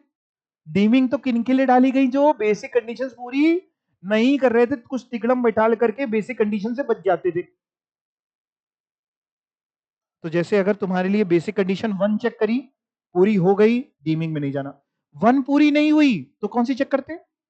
बेसिक कंडीशन 2, अगर एक्सेप्शन में आ रहे थे, अगर एक्सेप्शन में आ रहे थे तो 2 नहीं चेक करते, वो तो आपको बताइए, अगर एक्सेप्शन में आ रहा था तो 2 नहीं चेक करते, तो अगर चेक करनी है तो करी, नहीं चेक करनी है तो नहीं करी। कुल मिलाकर के अगर हमारी बेसिक कंडीशन सेटिस्फाई नहीं हुई तो हम डीमिंग एक बार और चेक कर लेते हैं नॉन रेसिडेंट बोलने से पहले, कि कहीं ऐसा तो नहीं कि डीमिंग में आ जाए। अगर डीमिंग में आ जाएगा तो नॉन रेसिडेंट नहीं बनेगा, क्या बन जाएगा? Deemed resident. कौन सा वाला? Not ordinary resident. अब जिसका केस 1 क्या कहता है, पहला केस कहता है कि अगर ये तीनों की तीनों कंडीशन तुम पूरी करते हो तो हम तुमको डीम नॉट ऑर्डिनरी रेसिडेंट मान लेंगे। पहली कंडीशन, तुम इंडियन सिटीजन होने चाहिए। कौन से सिटीजन? दूसरी कंडीशन, तुम्हारी total income, taxable income 15 lakh से ज्यादा हो। इंडिया में जो तुमने पैसा कमाया, टैक्सेबल इनकम पूरे साल में कितना कमाया? हाँ, मतलब गरीबों के लिए नहीं है, गरीबों को परेशान नहीं कर रहे। डीमिंग में डाल करके निर्मला जी क्या कर रही हैं? इनका टैक्स का दायरा बढ़ा रही है कि कम कर रही है? बढ़ा रही है, क्योंकि आपको, इसीलिए हमने पहले आपको बता दिया। ये तो हम सोच रहे थे सस्पेंस रख के बाद में बताएंगे कि किसके हाथ में ज्यादा इनकम टैक्सेबल होगी, किसके हाथ में कम, लेकिन हमने बता दिया कि आप थोड़ा लॉजिकली समझें। तो भैया नॉन रेसिडेंट बनने वाला था, उसको यहां पे फंसा दिया कि हम तुमको नॉट ऑर्डिनरी रेसिडेंट डीम कर लेंगे। दूसरी कंडीशन क्या है? इस टोटल इनकम, ब्रैकेट में क्या लिखा है? Other than income from foreign sources, मतलब अगर विदेश से भी इनकम कमाई तो उसको हटा के, यानी कौन सी इनकम केवल जोड़ रहे होंगे? इंडिया की टैक्सेबल इनकम किससे ज्यादा है? 15 लाख से ज्यादा है। जिस भी साल की तुम बात कर रहे हो, प्रीवियस ईयर अगर 24-25 की बात करो तो 24-25 में तुम्हारी इनकम 15 लाख से ज्यादा है। तीसरी कंडीशन, और किसी भी देश में, इंडिया को छोड़ के और किसी भी देश में तुम्हारे ऊपर टैक्स नहीं एप्लीकेबल है, और किसी देश में तुमने टैक्स पे नहीं किया है। पढ़िए तीसरी, he is not liable to tax in any other country or domicile in any other country or territory by reason of his domicile, domicile मतलब सिटीजन था कि नहीं था, या रेसिडेंस, या any other criteria of the similar nature. In short, किसी और country में आपने टैक्स पे नहीं किया क्योंकि वहां लगता ही नहीं है, या आप उस दायरे में नहीं आ रहे थे। तीन कंडीशन क्या है? आप इंडियन सिटीजन है, आपकी इंडियन सोर्सेज की इनकम 15 लाख से ज्यादा है, और किसी कंट्री में टैक्स ही नहीं लगा, और तुम कह रहे हो कि तुमको हम यहाँ पे नॉन रेसिडेंट मान ले। भूल जाओ, हम तुमको मानेंगे क्या? Deemed not ordinary resident. जैसे मान लो फॉर एग्जाम्पल, मान लो मैंने कमाए 1 करोड़ रुपए इस साल, लेकिन मेरी बेसिक कंडीशन 1 ही पूरी हो गई, मैं इंडिया से बाहर गया ही नहीं था, तो मेरी बेसिक कंडीशन 1 पूरी हो गई, 182 डेज, 1 करोड़ रुपए कमाए हैं। मैं डीमिंग में जाऊंगा कि नॉर्मल तरीके से रेसिडेंट बन गया? हाँ, मेरे को डीमिंग का कोई मतलब ही नहीं बनता सर। डीमिंग तो उन्हीं के लिए बन रहा है जिनकी बेसिक नहीं पूरी हो रही। तो किसी की अगर 1 पूरी हो गई बेसिक कंडीशन तो डीमिंग में नहीं जाएगा, या बेसिक 2 पूछनी थी और पूरी हो गई तो डीमिंग में नहीं जाएगा, और नहीं हुई दोनों 1 और 2 तो डीमिंग की बात आएगी। जिसके डीमिंग के 2 केसेस हैं। पहला केस आपने पढ़ डाला है। पहला केस क्या है? 3 कंडीशन बोलता है, तीनों की तीनों पूरी होनी चाहिए। पहली कंडीशन, इंडियन सिटीजन होने चाहिए, यानी ये डीमिंग प्रोविजन हमने विदेशी सिटीजन के ऊपर थोपी नहीं है। दूसरी कंडीशन, आपकी टोटल इनकम फॉरेन सोर्सेस को हटाते हुए 15 लाख से ज्यादा हो, अमीर हो आप। तीसरी कंडीशन, किसी और कंट्री में टैक्स ना लग रहा हो किसी भी कारण से, मे बी कोई कंट्री हो सकता है रेसिडेंट देख करके टैक्स लगाती हो, कोई नागरिक मान के टैक्स लगाती हो। भाई हमारे इंडिया का जो इनकम टैक्स लॉ है, बाकी कंट्रीज का जो इनकम टैक्स लॉ है, सबका सेम थोड़ी ना, हमारा अपना है। हम लोग कौन सा पढ़ रहे हैं? इंडिया का पढ़ रहे हैं इनकम टैक्स, कि पूरे वर्ल्ड का पढ़ रहे हैं? इंडिया का पढ़ रहे हैं। समझ रहे हैं बात को? नोट, 2 नोट है। पहला note, above case is not applicable in case of foreign citizen. Sir वो तो समझ में आ ही रहा है, किसके लिए एप्लीकेबल है? हाँ, भले ही वो फॉरेन सिटीजन इंडियन ओरिजिन का क्यों ना हो। मान लो उसका जन्म तो इंडिया में हुआ था, अनडिवाइडेड इंडिया में उसका जन्म, इंडियन ओरिजिन को तो आपको पता ही है कौन होता है, या तो उसका जन्म, या उसके पेरेंट्स का जन्म, या उसके ग्रैंड पेरेंट्स का जन्म अनडिवाइडेड इंडिया में हो। मान लो इनमें से किसी का भी जन्म अनडिवाइडेड इंडिया में हुआ था, लेकिन वो बाहर चला गया, बाहर का सिटीजन बन गया, यहां की नागरिकता सरेंडर करके बाहर की कहीं सिटीजनशिप मिल गई उसको, उसके लिए डीमिंग प्रोविजन अट्रैक्ट नहीं हो रहा, क्योंकि पहले पॉइंट में केवल लिखा है इंडियन सिटीजन, यहां और इंडियन ओरिजिन कंडीशन नहीं लिखी है। ठीक है, तो फॉरेन सिटीजन से नहीं पूछना, इंडियन ओरिजिन का हो ना हो कोई मतलब नहीं, इंडियन सिटीजन हो तो तुम्हारी लिटरेक्ट हो रही है। और दूसरी, ये जो 15 लाख है इसमें केवल इंडिया की इनकम जोड़ेंगे, वो भी टैक्सेबल इनकम। जैसे आपको शायद थोड़ा सा ज्ञान हो, हमारे इंडिया में अगर आप एग्रीकल्चरल इनकम कमाते हैं, जो किसान वगैरह होते हैं ना, खेती बाड़ी करते हैं, एग्रीकल्चरल इनकम कमाते हैं, वो एग्जेम्प्ट होती है, उस पर इंडिया में इनकम टैक्स नहीं लगता। इस पे भी बाद में कभी वक्त मिलेगा तो चर्चा करेंगे, क्यों नहीं लगता, क्या नहीं लगता, देखेंगे आपको क्या नॉलेज है और होना क्या चाहिए। तो साहब वो तो एग्जेम्प्ट होती है। मान लो एक किसान ने कमाए इंडिया में 2 करोड़, तो उसके लिए ये एप्लीकेबल नहीं है, हम केवल टैक्सेबल इनकम की बात कर रहे हैं। कौन सी इनकम की? हाँ, पढ़ के देखिए note number 2, for computing 15 lakh रुपए only taxable income shall be considered, if income is exempt it shall not be taken into account for into consideration even if it is derived or received in India. मतलब उसको नहीं लेना। यहां तक समझ में आया? सर ये जो पहला केस है अगर पूरा हो जाता है तो ये क्या बन जाएगा? ऊपर लिखा था under this case an individual shall be deemed to be, कौन सा resident? Deemed to be resident, कौन सा वाला? बट नॉट ऑर्डिनरी रेसिडेंट, ऐसे लिखा जाता है, resident but not ordinary resident, जिसको हम लोग प्यार से एनओआर बोल लेते हैं। रेसिडेंट तो है लेकिन कौन सा रेसिडेंट है? Not ordinary resident. Sir case 2 क्या है? दोनों इंडिपेंडेंट केसेस हैं, बिल्कुल। केस 1 केस 2 दोनों इंडिपेंडेंट केसेस हैं। केस 2 में टोटल कंडीशंस अगर आप ध्यान से देखें तो 4 दिख रही हैं। ये चारों की चारों आप पूरी कर देते हैं तो हम आपको मान लेंगे, डीम्ड कर लेंगे, डीम्ड एनओआर मान लेंगे हम आपको। पढ़े? पहली condition, he is an Indian citizen or a person of Indian origin. Sir जो केस 1 आपने पढ़ाया उसकी पहली कंडीशन और इसकी पहली कंडीशन डिक्टो सेम है क्या? सेम है, एग्जैक्ट सेम है। केस 1 की और केस 2 की पहली कंडीशन सेम है कि कुछ अंतर है? चाहो तो आप देख के बताओ, अंतर ढूंढो ऐसे। ये देखो 10 अंतर ढूंढो, जैसे बचपन में पेपर में निकलता था। ऐसे देखो पहली कंडीशन इसकी, कहां चला गया?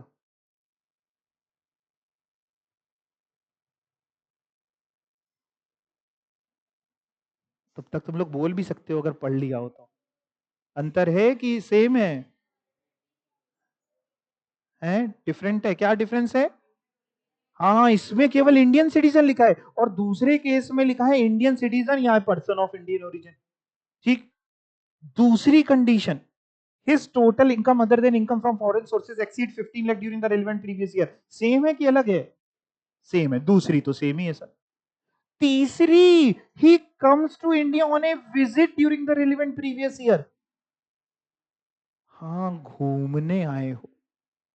इंडिया क्यों आए हो? विजिट पे, घूमने घामने आए। एंड चौथी, चारों की चार पूरी होंगी तब वो डीम्ड एनओआर बनेगा। चौथी, he is in India for 120 days और मोर but less than 182 days during the relevant previous year and 365 days or more during 4 previous year immediately preceding the relevant previous year। ये क्या है? पहली तीन तो सर समझ में आ रही है, इंडियन सिटीजन हो या इंडियन ओरिजिन का हो, टोटल इनकम इंडिया से जो टैक्सेबल इनकम है 15 लाख से ज्यादा हो, तीसरी थी इंडिया विजिट पे आओ। चौथी क्या लिखी, थोड़ी कम समझ में आ रही है। चौथी में क्या लिखा है? 120 दिन या उससे ज्यादा इंडिया में हो। सर ये ब्रैकेट में आपने और मोर लिखा है, जो he is in India for 120 days और मोर, ब्रैकेट में आगे ये क्यों लिख दिया बट लेस देन 182 डेज? ये इसलिए लिख दिया क्योंकि अगर वो 182 डेज या उससे ज्यादा इंडिया में हो जाएगा तो बेसिक कंडीशन 1 ही पूरी हो जाएगी, और जब बेसिक कंडीशन 1 पूरी हो जाएगी तो डीमिंग में आने का मतलब ही क्या है? समझ रहे हैं? तो 120 दिन या उससे ज्यादा इंडिया में हो जिस साल की आप बात करें, और पिछले 4 सालों में 365 डेज इंडिया में हो। यहां तक समझ में आया? पक्का? एक मेरा डाउट है, आप क्लियर करोगे? देखो हर बार आप डाउट पूछते हो, हम बताते हैं, मना नहीं करते कभी। आज आप बताओ। मेरा डाउट ये है कि भैया अगर हम चौथी कंडीशन को ध्यान से देखें तो जो इंसान चौथी पूरी कर रहा होगा वो बेसिक कंडीशन 2 भी तो पूरी कर रहा होगा। बेसिक कंडीशन 2 में तो केवल 60 डेज था, इस साल और पिछले 4 सालों में 365। यही तो था बेसिक कंडीशन 2 आपने जो पढ़ी कि कम से कम कितने साल होने चाहिए, मतलब कितने दिन होने चाहिए इस साल 60 डेज, और पिछले 4 सालों में कितने दिन 365। यहां तो उससे ज्यादा ही लिखे हैं कि कम से कम कितने होने चाहिए 120 दिन। और पिछले 4 सालों का तो वही लिखा 365 दिन। तो भैया जो ये चौथी पूरी कर रहा है वो तो बेसिक कंडीशन 2 पूरी कर रहा है, और मैंने तो आपको ये बताया कि जो बेसिक कंडीशन 2 पूरी कर रहा है उसके तो रेसिडेंट बन गया, उसका तो डीमिंग पूछने का मतलब ही नहीं बनता, और जब डीमिंग पूछने का मतलब ही नहीं बनता तो पूरा केस ही इनवैलिड हो गया। आप समझ पाए मेरी बात को, मेरा डाउट समझ पाए? तो आंसर दीजिए फिर।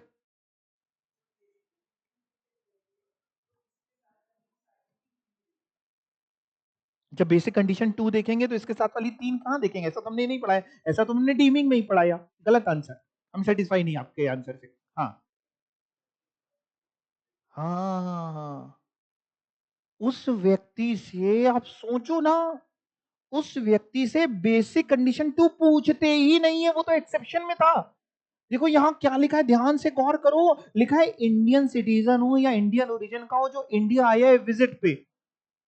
आप देखो ना पहली कंडीशन में क्या लिखा है, इंडियन सिटीजन का हो या इंडियन ओरिजिन का हो जो इंडिया का में आया है विजिट पे। और जब मैंने आपको एक्सेप्शन पढ़ाई थी बेसिक कंडीशन 2 की, तो उसकी एक्सेप्शन नंबर 2 यही तो थी कि इंडियन सिटीजन या इंडियन ओरिजिन का बंदा हो जो विजिट पे आए, उसे बेसिक कंडीशन 2 पूछते ही नहीं है। एक्सेप्शन नंबर 2 जो आपको पढ़ाई गई ये पढ़ो, इंडियन सिटीजन या पर्सन ऑफ इंडियन ओरिजिन 2 वाली पढ़ना है, वो came to India during the previous year on a visit, उससे बेसिक कंडीशन 2 ही नहीं पूछते, उससे केवल पूछते हैं 1। अगर 1 पूरी हो गई तो वो रेसिडेंट, 1 नहीं पूरी हुई तो हम डायरेक्टली डीमिंग में चले जाएंगे, बेसिक कंडीशन 2 कहां पूछते हैं उससे? डीमिंग में चले जाए। और डीमिंग में निर्मला जी ने कहा कि तुमसे बेसिक 2 तो नहीं पूछते थे, लेकिन साहब हम तुम्हारे लिए अब ये डीमिंग पूछा करेंगे, हाँ थोड़ी रियायत दे देते हैं, 60 छोड़ो हम थोड़ा 120 दिन कर देते हैं।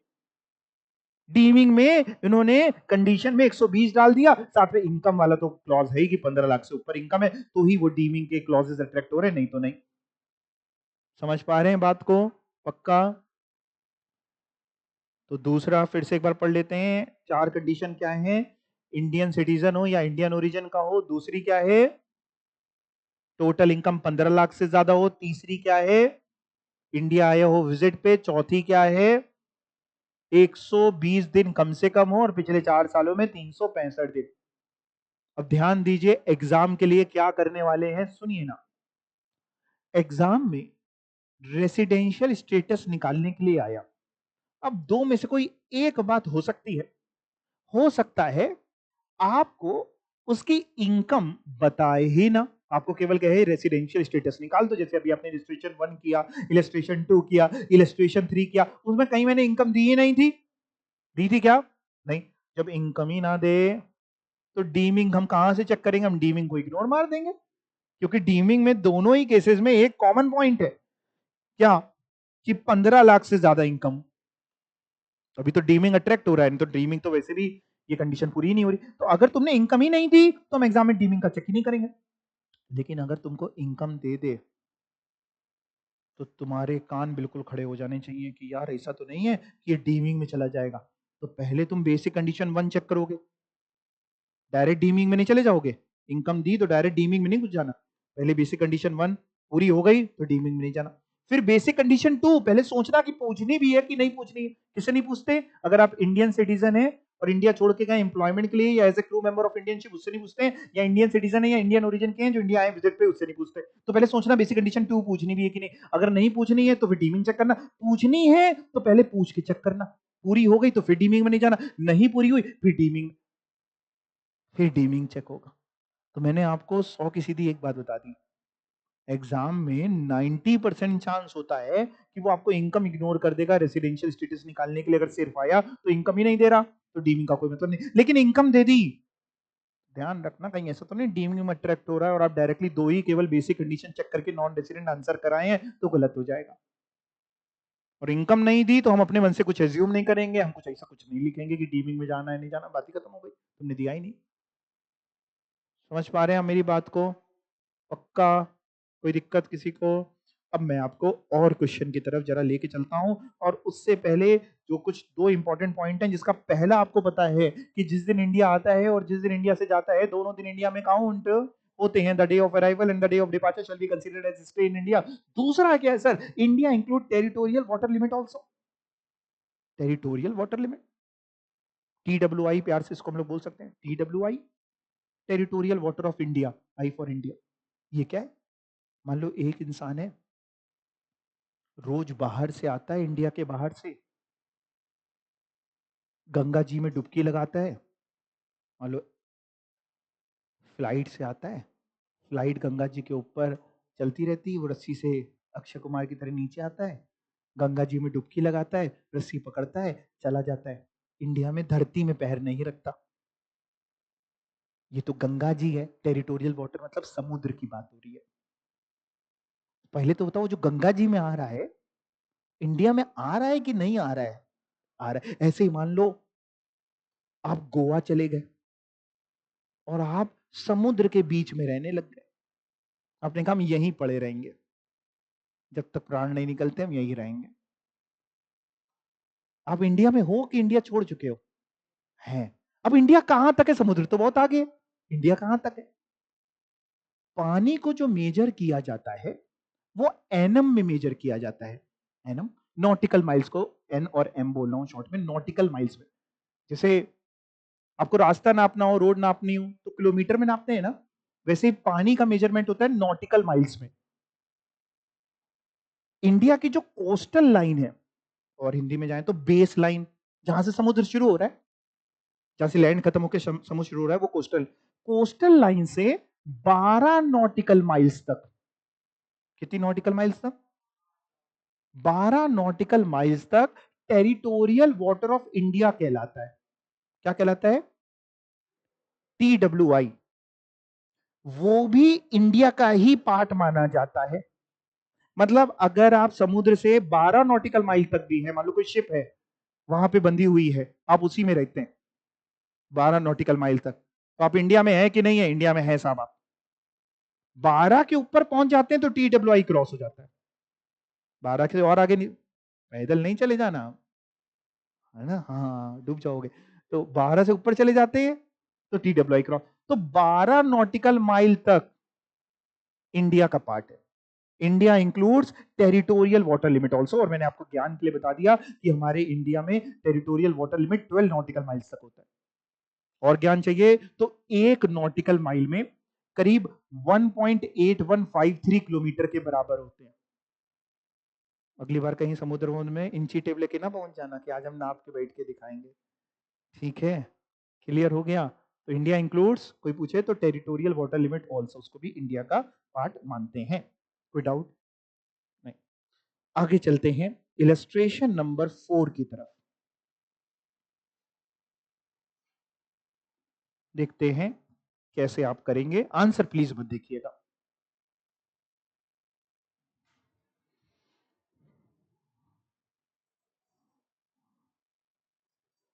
पहले इलस्ट्रेशन 4 कराने से पहले आपसे एक क्वेश्चन पूछते हैं। इधर देखिए, मान लो कोई व्यक्ति है जो हर साल लेट से 100 डेज के लिए इंडिया में आता है। मान लो एक मिस्टर एक्स हैं जो पिछले 30-40 सालों से क्या कर रहे हैं, हर साल इंडिया में आते हैं 100 दिनों के लिए, बिल्कुल देख करके, ना उससे ज्यादा रहते हैं ना उससे कम रहते हैं।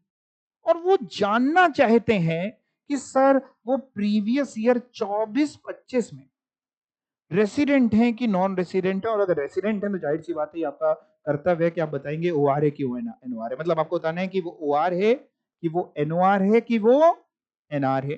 पहले क्या चेक करोगे? बेसिक कंडीशन की एडिशनल कंडीशन?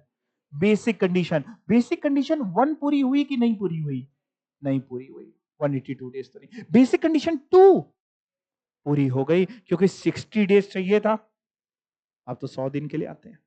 और पिछले 4 सालों में 365 चाहिए, आपका तो 400 हो रहा है।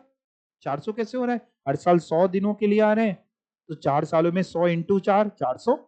यानी बेसिक कंडीशन 2 पूरी हो गई, यानी बन क्या गया वो? रेसिडेंट। तो नॉन रेसिडेंट का तो सवाल नहीं है। अब आपको बताना है इसी केस में, रेसिडेंट तो हमने बनवा दिया, आपको बताना है कि वो OR है कि NOR है। आप अपना समय लगा सकते हैं, कॉपी पेन पेंसिल कैलकुलेटर इस्तेमाल कर सकते हैं। जो चाहिए वो इस्तेमाल कर सकते हैं। रेसिडेंट तो बन गया क्योंकि बेसिक कंडीशन 2 पूरी हो गई। आपको चेक करनी है एडिशनल कंडीशन। अगर दोनों एडिशनल कंडीशन पूरी हो जाएंगी तो ओआर बन जाएगा, और दोनों में से कोई एक पूरी हो जाती, एक नहीं पूरी होती, या दोनों नहीं पूरी होती तो एनओआर बन जाएगा। सभी को बताना है, टेक योर ओन टाइम, कोई जल्दी नहीं है।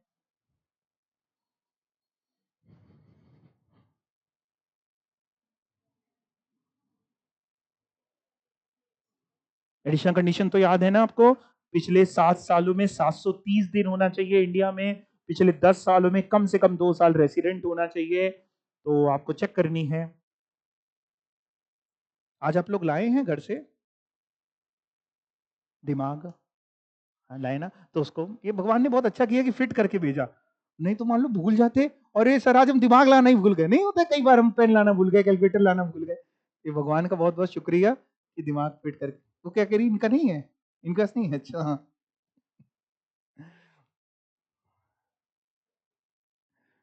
तो अगर दिमाग लाए हैं तो उसके साथ आप बताइए कि एडिशनल कंडीशन पूरी हो रही कि नहीं। हिंट चाहिए होगी तो मैं दे दूंगा। पहले आप चेक कर लिया करो, ऐसे क्वेश्चंस में ना इजी रहता है थोड़ा, कि पिछले 7 सालों में वो 730 दिन था भी कि नहीं, क्योंकि दोनों पूरी होंगी तो वो ओआर बनेगा। आपको हिंट दे रहा हूं मैं आपका काम आसान करने के लिए, कि पिछले 7 सालों में वो 730 दिन था क्या? हर साल 100 दिनों के लिए आता है, तो पिछले 7 सालों में वो कितने दिन इंडिया में था? 700 दिन था। 100 × 7 700, हमें तो कितना चाहिए? 730। एडिशनल कंडीशन 2 पूरी नहीं हुई, हम वन वन चेक करके करें भी क्या भाई? जब 2 ही नहीं पूरी हुई तो 1 का कोई मतलब नहीं बनता। यानी ये क्या बन गया? एनओआर। क्या बन गया? सबको समझ में आ गया एनओआर कैसे बन गया? पक्का? कोई दिक्कत तो नहीं है किसी को? एनओआर कैसे बन गया? हमने एडिशनल कंडीशन कैसे चेक कर ली एकदम से? हमने पहले चेक कर ली कि भैया 7 ईयर्स में तुम 700 डेज हो गए, 100 × 7। ठीक है। अब आपको लगा लाए तो थे दिमाग, चला क्यों नहीं रहते? ये थोड़ा सा भगवान ने अपने ऊपर ही छोड़ दिया। ठीक है, कि कब आपको उसको ऑन करना है, कब ऑफ करना है। तो सर इसका आंसर क्या हो गया? बताओ क्या हो गया, बोलो ना। Not ordinary resident. अच्छा सर, समझ में आ गया। सर सर बेटा बेटा, सर अगर मान लो सर 101 दिन के लिए आता हर साल, तो क्या आंसर होता हमारा? सेम ना बोलो हमें, O R N O R या एन आर बोलो, सेम सेम हमें नहीं आता, बोलो ना। ओ आर की एन ओ आर की एन आर, 101 दिन के लिए हर साल आ रहा है पिछले 15-20 सालों से। N O R, are you sure? Check करके बोल रहे हैं, दिमाग को यूज करके। ठीक है, यूज कर लेना, अगले जन्म में अगला मिलता है, पता है? हाँ, नया देते हैं भगवान। 102 दिन के लिए आता तो एन ओ आर पक्का? कुछ कैलकुलेट कर रहे हो? क्योंकि ना हम कर रहे हैं ना तुम कर रहे हो, तुम जो बोल रहे हो हम लिख दे रहे हैं। ठीक है, कंफर्म है ना? हाँ। 103 दिन के लिए आता तो आराम से निकाल लो, टेक योर ओन टाइम। हम भी निकाल लेते हैं। 103 दिनों के लिए आता था एनओआर, पक्का? एनओआर ठीक है। हर साल 104 दिनों के लिए आता तो एनओआर, हमने पहले ही लिख दिया एनओआर। सही है? Are you sure? 105 दिनों के लिए आता तो ओआर। कैसे ओआर? आपने तो केवल एक एडिशनल कंडीशन चेक करी, दूसरी कौन चेक करेगा? दो पूरी होंगी तो ओआर है। फंसे ना? पूरी नहीं हो रही तो एनओआर तो बोल सकते, लेकिन अगर एक पूरी हुई तो दूसरी कौन चेक करेगा? आप ही तो करेंगे। चेक करके बताओ कि ओआर है कि एनओआर है। हमने लिख दिया है, डिलीट कर देते हैं ये लोग।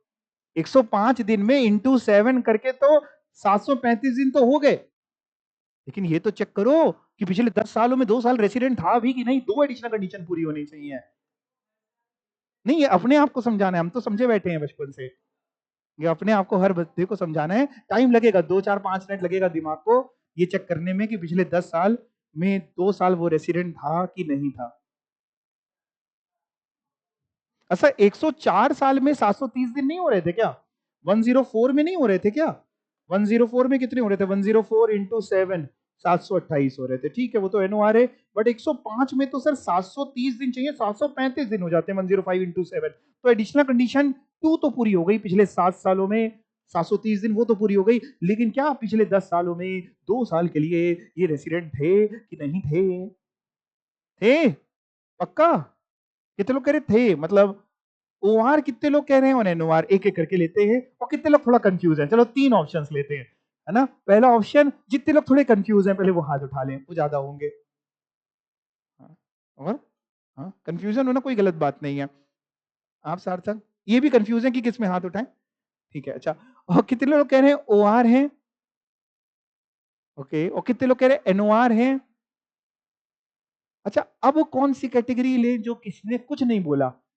3 ऑप्शन दिए हमने, जिन्होंने किसी में हाथ नहीं, हाँ वो देखा हमने, इन्होंने इन्होंने देखा हमने। तो हम कौन सा उनको माने? ना उन्होंने ओआर बोला, ना एनओआर बोला, ना वो कंफ्यूज हैं यार, दिमाग लाए भी हैं, ये भी बोल रहे हैं।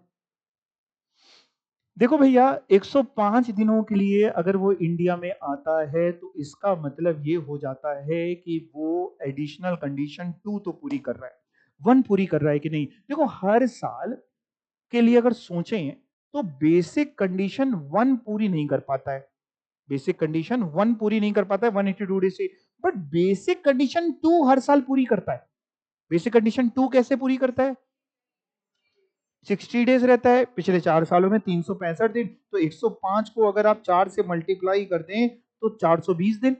यानी रेसिडेंट तो वो बंदा हर साल रह रहा है, हर साल रेसिडेंट है। आपको 10 साल में 2 साल चाहिए, हर साल वो बंदा रेसिडेंट है, जिस साल का निकाल के बैठ जाओ। हर साल अगर 105 दिनों के लिए आ रहे तो रेसिडेंट तो है ही ना साहब। सही आंसर क्या हुआ? Ordinary resident. मतलब ये जनता इस नतीजे पे पहुंची है, रटने वाले बच्चे ध्यान दें,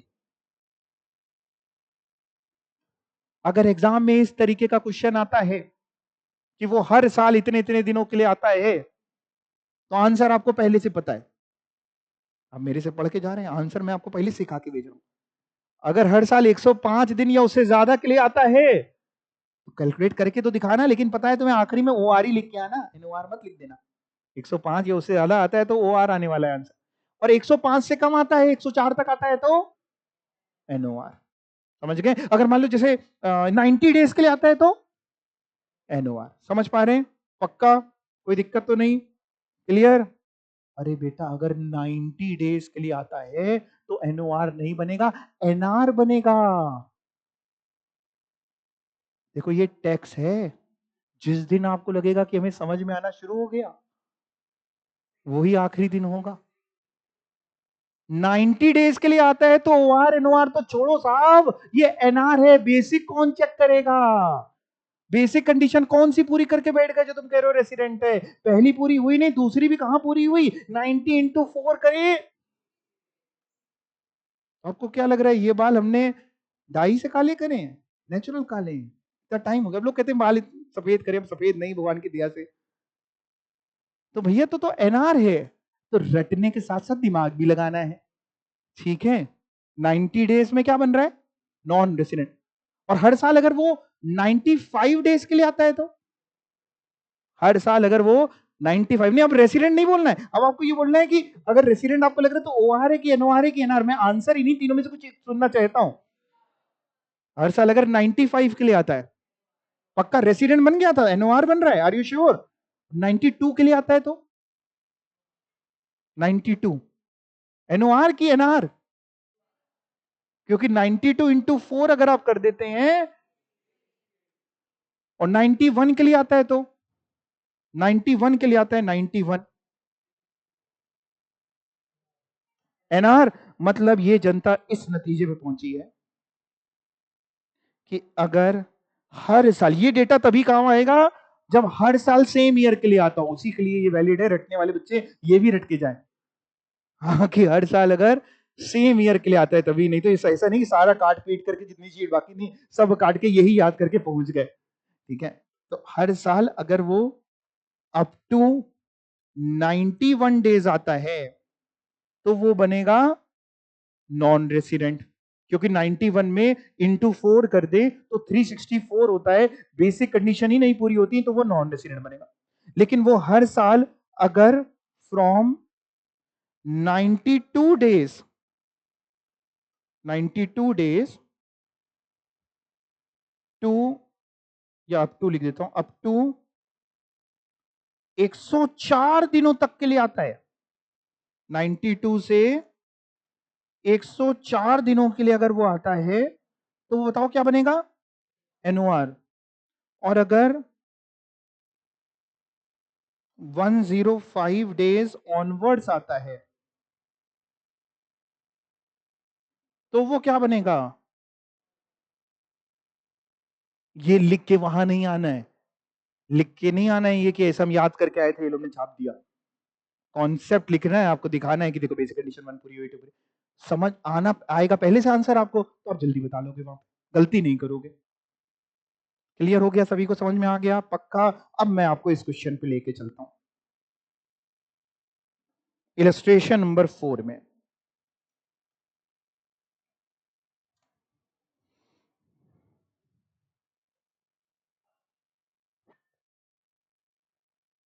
पढ़ी।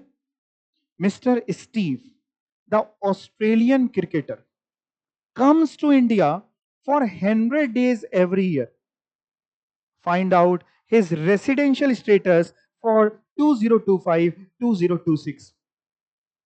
बिना आंसर पढ़े बताना है आपको, आंसर नहीं पढ़ना है, क्वेश्चन बस इतना ही था। स्टीव हैं, एक ऑस्ट्रेलियन क्रिकेटर हैं, इंडिया आते हैं हर साल, 100 दिनों के लिए आते हैं हर साल, और यही मानेंगे कि बहुत सालों से आ रहे हैं, और आपको रेसिडेंशियल स्टेटस उसका निकाल करके बताना है। एनओआर पक्का, अभी तक आपने पढ़ ही लिया है कि 104 दिनों तक अगर है, 92 से लेके 104 दिनों तक तो एनओआर निकलता है, तो एनओआर बिल्कुल आपका ठीक है। आंसर आप पढ़ सकते हैं, the total stay of Steve in the last 4 preceding previous year is 400 days and his stay in India during the previous year is 100 days. Right सी बात है, इस साल 100 दिनों के लिए, पिछले 4 सालों में 100 इंटू 4 400 दिनों के लिए। Since he satisfy second basic condition he is resident. अब बात करते हैं एडिशनल की, तो एडिशनल में हमने 700 दिन लिख दिए। Since his total stay in India in the last 7 preceding previous year 700 days 700 days, he does not satisfy the minimum requirement of 730 days in 7 year, therefore residential status of Steve for the assessment year 25-26 is resident but not ordinary। कोई doubt किसी को, पक्का confirm. अच्छा, अगर इसी question में मैं थोड़ा सा चेंज कर दूं, सेम क्वेश्चन, आप नहीं काटना पीटना, आप सिर्फ चेंज देखना और आप बताना आपके आंसर में कोई चेंज होगा भी कि नहीं होगा। मान लो ये लिखा होता मिस्टर स्टीव ऑस्ट्रेलियन क्रिकेटर की जगह लिखा होता इंडियन सिटीजन।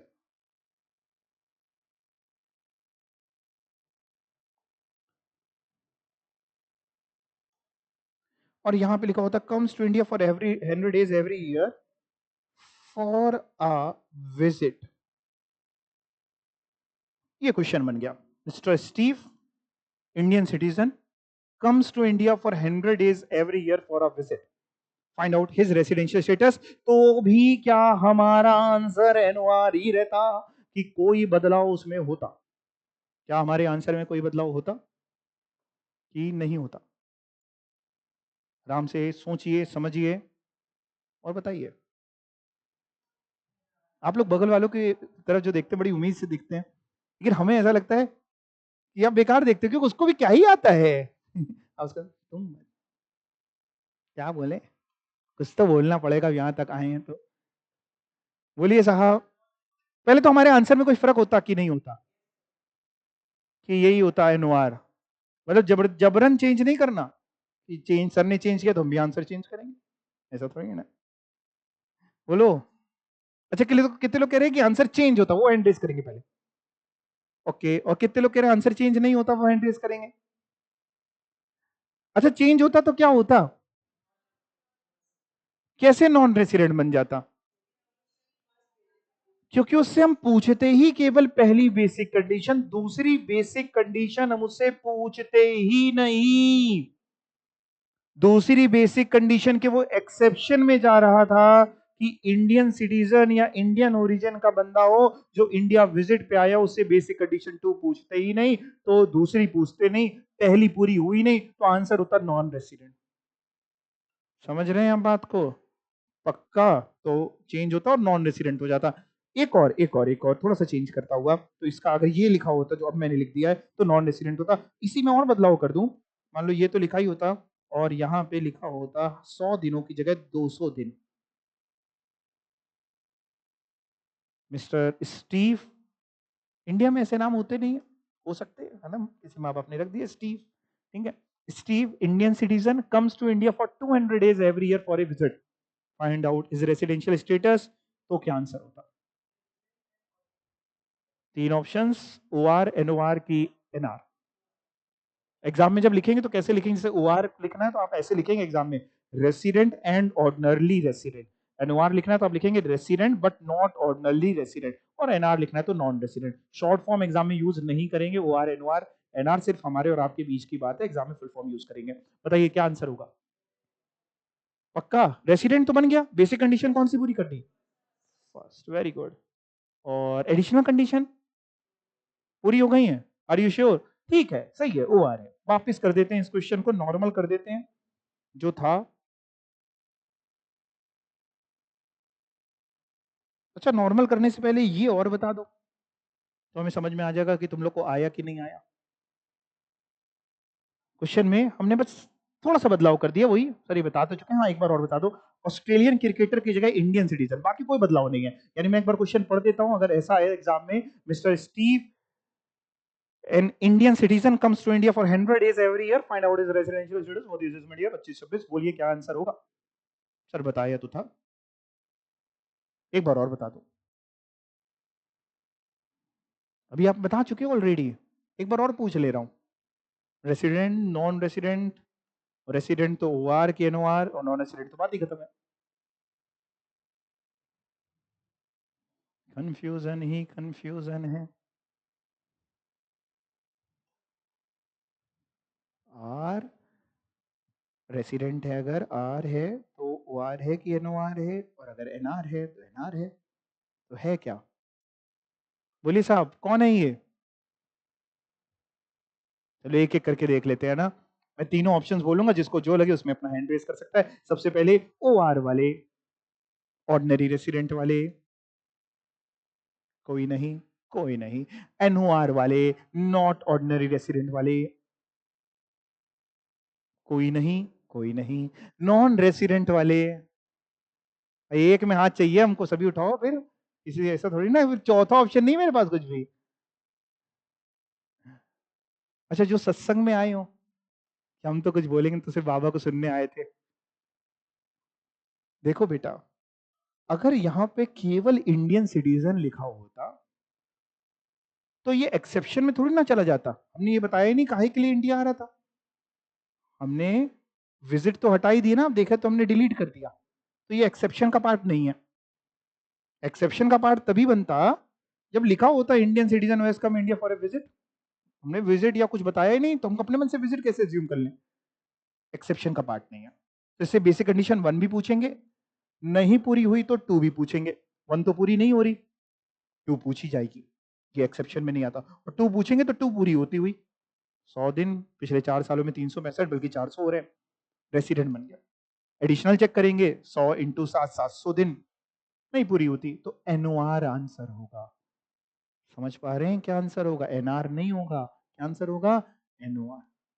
तो फर्क पड़ जाता है क्वेश्चन में, तो इसलिए ध्यान से पढ़िएगा कि एक्सेप्शन में जा रहा है कि नहीं। केवल इंडियन सिटीजन पढ़ करके नहीं चेंज हो जाएगा।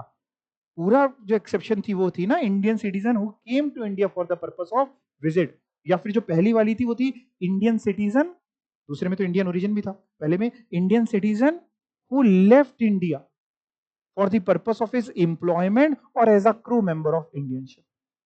तो यहां हमने जब पर्पस नहीं बताया तो हम अपने मन से विजिट एज्यूम नहीं करेंगे एग्जाम में। क्लियर हो गया? अब इसको बैक टू नॉर्मल कर देते हैं, इतना आपका दिमाग हमने इस्तेमाल कर लिया। चलो बचे हुए दिमाग से इलस्ट्रेशन 5 करते हैं। इजी है वैसे, 5 और 6 आप होमवर्क में भी ले सकते हैं, लेकिन अगर आप करके बता दे तो बहुत बढ़िया है।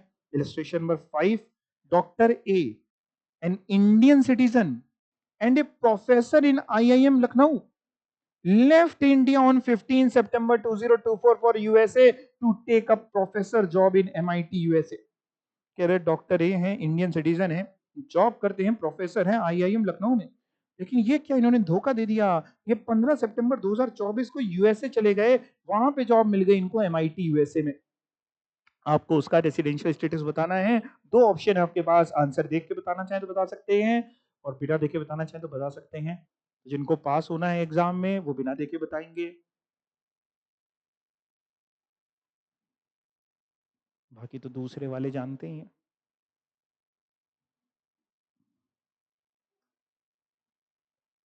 कितना मुश्किल है ना, आंसर सामने होते हुए भी सर कैसे निगाह नहीं जाएगी, है कि नहीं। बड़ा सेल्फ कंट्रोल चाहिए कि आंसर है तब भी बिना आंसर देखे बताएं। क्या लगता है, ओ आर है कि N O R N R है? बिना आंसर पढ़े बताना बेटा, अपने अपना सभी लोग। एन आर है, नॉन रेसिडेंट। पहले तो ये निकालना पड़ेगा कितने दिन इंडिया में था। तो जैसे आपसे असेसमेंट ईयर 25-26 का पूछ रहे हैं, यानी प्रीवियस ईयर 24-25 का, पहले तो सभी बच्चे ये कैलकुलेट करो कि 24-25 में कितने दिन इंडिया में था। आप दोनों के बीच में एक ही कैलकुलेटर है, आप नहीं लेके आई क्यों? है ऐसे ही, क्या करें, भूल गए, ले आएंगे कल से। तो आपने इनको क्यों दे दिया, पहले आप तो करिए। हाँ, नहीं मिल बांट के देखो, एरोप्लेन में भी सिखाते हैं पहले अपना ऑक्सीजन मास्क लगाना है, ऑक्सीजन कम होने पे फिर दूसरों का भला कर, पहले खुद करो बेटा। दोस्ती अपनी जगह है, लेकिन है ना, पढ़ाई अपनी जगह है। पहले खुद कर लो फिर दे देना उसको। बोलो कितने दिन आता है? 168। अच्छा, सॉल्यूशन सामने हमने अक्सर देखा है, तो एक बार में सबके सही डेज आते हैं। 168 आप बिल्कुल ठीक बता रहे हैं। पहली बेसिक कंडीशन पूरी नहीं हुई, 182 डेज तो नहीं। दूसरी पूछेंगे ही नहीं, क्यों नहीं पूछेंगे? एक्सेप्शन का, कौन सी एक्सेप्शन थी, पहली की दूसरी? कोई पहली कह रहा है, कोई दूसरी कह रहे, तो तीसरी थी ही नहीं। पहली और दूसरी में पहली थी, पहली थी इंडियन सिटीजन, इंडिया छोड़ के गया एम्प्लॉयमेंट के लिए, तो एक्सेप्शन में आता है, बेसिक कंडीशन 2 पूछेंगे नहीं। और 1 आपने पूछी पूरी नहीं हुई, इसलिए वो नॉन रेसिडेंट है। क्लियर हो गया, आंसर आप पढ़ के देख लीजिए। Doctor A being citizen of India who has gone out of the country for employment will be governed by 182 day test only. यानी पहली बेसिक कंडीशन से ही गवर्नड है, and therefore second basic condition shall not be applicable.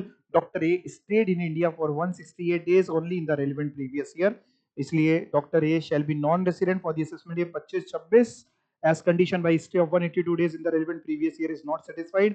और अब इतना कर ही लिया है तो इलस्ट्रेशन 6 भी आप हमको बता ही दीजिए, मैं पढ़ा देता हूं question. Mister Anil, N Indian citizen, left India on 22nd of September 2024 for the first time to work as an engineer in France, determine his residential status for the assessment year 25-26। Take your own time, आप solution देखना भी चाहें तो देख सकते हैं, क्योंकि आपके पास है ही नहीं, है ना। हाँ, तो करिए। हमको दिन भी चाहिए कितने दिन के लिए है और कितने दिन के लिए नहीं है, सब अपना कॉपी में लिख लो। और हमें ऐसा आंसर चाहिए कि मान लो यही क्वेश्चन एग्जाम में आया तो आप कैसे प्रेजेंट करके आएंगे, पूरा प्रॉपर लिख के, जिसको जो लगता है, जितने दिन जिसके आते हैं, किसी एक का सुन के मत निकालना, हो सकता है उसका गलत हो सकता है अभी जो आंसर आया वो गलत हो, इसलिए सब अपना अपना कैलकुलेट करो, अपना अपना प्रॉपरली लिख लो। मान लो ये एग्जाम में क्वेश्चन आया तो आप कैसे प्रेजेंट करोगे, लिखो। कॉपी है, कॉपी, उसमें लिखो। नहीं, निकाल तो लिया, लिख के क्या होगी, कैलकुलेटर अटैच होगा नहीं, लिख के आना पड़ेगा ना कुछ, कुछ तो अंग्रेजी लिखनी पड़ेगी बेटा, थोड़ी अंग्रेजी लिखो।